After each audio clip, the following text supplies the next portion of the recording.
မိတ်ဆွေများလုံးပဲမင်္ဂလာပါရှင်ရပီချာ channel မှာပြန်လည်ကြိုဆိုလိုက်ပါတယ်အခုဖတ်ပြပေးမှာကတော့ဆရာပန်ဖော်သိန်းဖေဘာသာပြန်ထားတဲ့တင်းရဲ့ကျေးဇူးတင်ခြင်းအတိမတ်ပြုခြင်းကိုပြဖို့တတိယပါအရှိကိုအရှိတိုင်းရှုမြင်ပါဆိုတဲ့စာပိုက်လေးတွေကိုဖတ်ပြပေးမှာပဲဖြစ်ပါတယ်ရှင်အိမ်တောင်စုတော်တော်များများမှာလင်မယားတွေတယောက်နဲ့တယောက်မကြည်မနှက်ဖြစ်တာမကြည်မချမ်းဖြစ်တာတွေရဲ့အကြောင်းရင်းခံဟာတဦးနဲ့တဦးအလေးမထား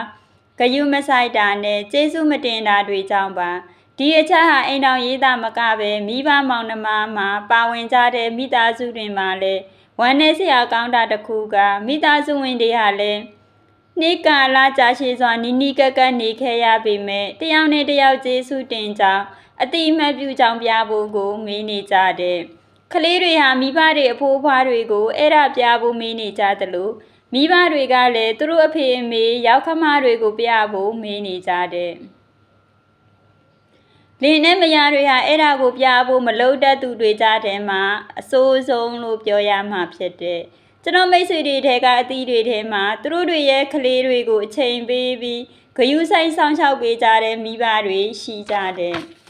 မိဘတွေဟာသူတို့ရဲ့မြေးလေးတွေကိုညနေပိုင်းတွေမှာနဲ့ကလေးတွေအကြောင်းပိတ်ရက်ဖြစ်တဲ့စနေတနင်္ဂနွေတွေမှာတနေ့ကုန်အိမ်လာပြီးထိန်ပေးကြတယ်ကြည်ပေးကြတယ်အစားအသောက်တွေကျွေးမွေးပေးတယ်အဲ့ဒါတွေကိုမပြတ်မကွက်အမြဲလာလုပ်ပေးနေကြတယ်ဒါပေမဲ့မိတ်ဆွေတွေကတော့အဲ့ဒီမိဘတွေရဲ့အနစ်နာခံမှုကိုနည်းနည်းလေးမှအတိမတ်မပြုကြဘူးကျေးဇူးတင်ပါတယ်ဆိုတဲ့စကားလေးတောင်မပြောကြဘူးသူတို့စိတ်ထဲမှာမိဘတွေအပေါ်သူတို့မြေးလေးတွေကိုသူတို့ချစ်လို့လက်ထိန်ပေးကြတာမို့ကျေးဇူးတင်စရာမလိုဘူးတကယ်တော့သူတို့မိဘတွေကလည်းလူတိုင်းလိုပဲကျေးဇူးအတင်ခံချင်ကြတယ်အတိအမှတ်ပြုခံချင်ကြတယ်အထူးသဖြင့်သားသမီးတွေရဲ့ကျေးဇူးတင်တာအတိအမှတ်ပြုတာကိုပို့ပြီးတန်ဖိုးထားတတ်ကြတယ်ဒီအချက်ကိုကျွန်တော်မိတ်ဆွေတွေသာမကပဲလူတော်တော်များများမေးနေကြတယ်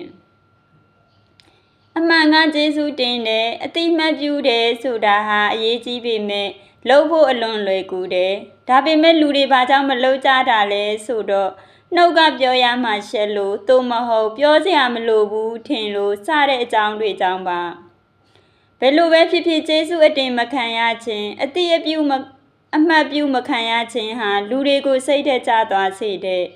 ကိုအားစိတ်အားဂျုံဂျုံကျသွားစေတယ်တယောက်နဲ့တယောက်အတိအမှတ်ပြုခြင်းကင်းမဲ့လို့ပြိုကွဲသွားတဲ့အိမ်အောင်စုတွေအပြင်မိဘသားသမီးဆက်ဆံရေးနှင့်မောင်နှမချင်းချင်းဆက်ဆံရေးတွေဆိုးဝါးသွားတာကိုကျွန်တော်အများကြီးတွေးဘူးတဲ့ကျွန်တော်အခုကြံပေးချင်တာကရိုးရိုးရှင်းရှင်းလေးပါအတိအမှတ်ပြုခြင်းနဲ့ကျေးဇူးတင်ခြင်းတွေကိုပြဖို့အခွင့်အရေးပေါ်တာနဲ့သို့မဟုတ်အခွင့်အရေးရောင်ရောင်လေးတွေးလိုက်တာနဲ့လှုပ်ပြအောင်လှုပ်လိုက်ပါကျေးဇူးတင်တယ်ဆိုတဲ့စကားကိုရင်းထဲကနေလှိုက်လိုက်လဲပြောပေးပါကို့အမှုရာနဲ့အတိအမှတ်ပြုကြောင်းပြပေးပါကျေးဇူးတင်ပါတယ်ဆိုတဲ့စာတိုလေးတွေရေးပြီးပို့ပေးပါပြီးခဲ့တဲ့တစ်ပတ်လောက်ကကျွန်တော်စနီခရီးရဲ့ဦးလေးကွယ်လွန်သွားလို့သူ့ကိုတကြိုတဲ့အခမ်းအနားမှာကျွန်တော်ချီးကျူးဂုဏ်ပြုစကားပြောခွင့်ရခဲ့တဲ့ချီးကျူးစကားပြောခွင့်ပေးတဲ့ဦးလေးမိုင်းရဲ့မိသားစုကိုကျွန်တော်ကျေးဇူးတင်တယ်ဘာကြောင့်လဲဆိုတော့ဦးလေးမိုင်းဟာကျွန်တော်တို့မိသားစုကိုအလွန်ချစ်ခင်သူဖြစ်နေလို့ပါဒီနေ့ပဲကျွန်တော်ဦးလေးမိုင်းရဲ့သမီးစီကစာတစ်စောင်ကိုလက်ခံရတယ်စာမရေးထားတွေထဲကအပိုင်းစာတစ်ခုကခင်မင်ရတဲ့ရီချက်ရေအဖေမိုင်းဟာအရှင်ကိုပထမဆုံးအကြိမ်စတွေ့ခရဲကသဘောကျခဲ့ပါတယ်ရှင်ဟာစိတ်ထားကောင်းပြီးနှစ်လို့ဖွယ်ကောင်းသူဖြစ်တယ်လို့အမြဲပြောလေးရှိတယ်နောက်ပြီးအဖေအိမ်ကိုလလဲပြီးတော့အိမ်မတဲရတာစိတ်အလွန်ချမ်းမြေ့မိတို့ကျေးဇူးတင်ကြောင်းရှင်စာရေးပို့ခဲ့တာကိုလည်းအဖေဟာတော်လေးဝမ်းသာနေခဲ့တဲ့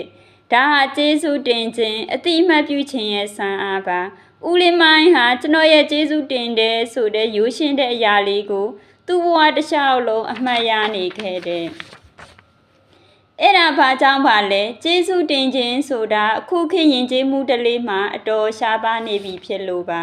တစုံတယောက်ဟာကျေးဇူးတင်အတိအမှတ်ပြုခံရရင်ဝမ်းသာတယ်ပျော်သွားတယ်သင်မှာကလေးတွေရှိရင်သူတို့ကိုအတိအမှတ်ပြုကြောင်းသူတို့သိပါစေခရစ်နဲ့ကျွန်တော်ဟာကလေးတွေကိုကျွန်တော်တို့ရဲ့မိသားစုဝင်ဖြစ်လို့ဆိုပြီးကျေးဇူးတင်ကြောင်းပြောပြလေးရှိတယ် တကယ်လဲသူတို့ဟာကျွန်တော်တို့အတွက်ယရနာတွေဖြစ်ကြတယ်မိသားစုဝင်တွေအားလုံးမိဘရောက်ခမမောင်နှမဆွေမျိုးနီးစပ်ကိုကျေးဇူးတင်ပါအတိအမှတ်ပြုပါတန်ဖိုးထားပါအဲ့ဒီလိုလှုပ်ခြင်းရဲ့အကျိုးကျေးဇူးကိုအံ့ဩဖွယ်တွေ့မြင်ရပါလိမ့်မယ်လူတိုင်းကျေးဇူးအတင်ခံခြင်းကြတဲ့အတိအမှတ်ပြုခံခြင်းတဲ့ဆိုတာကိုမမေ့ပါနဲ့ကျွန်တော်အတွေ့အကြုံရတဦးနဲ့တဦးအတိအမှတ်ပြုကြတဲ့မိသားစုဝင်တွေဟာအလွန်ချစ်ချစ်ခင်ခင်ရှိကြတယ်ဆိုတာကိုတွေ့ရတယ်ဆယ်ကျော်သက်အရွယ်လူငယ်လေးတွေကိုအတိအမှတ်ပြုဖို့တန်ဖိုးထားဖို့လည်းအရေးကြီးတယ်သူတို့ဟာမိဘမောင်နှမတွေရဲ့အတိအမှတ်ပြုခြင်းမခံရရင်လမ်းမပေါ်ရောက်သွားနိုင်တယ်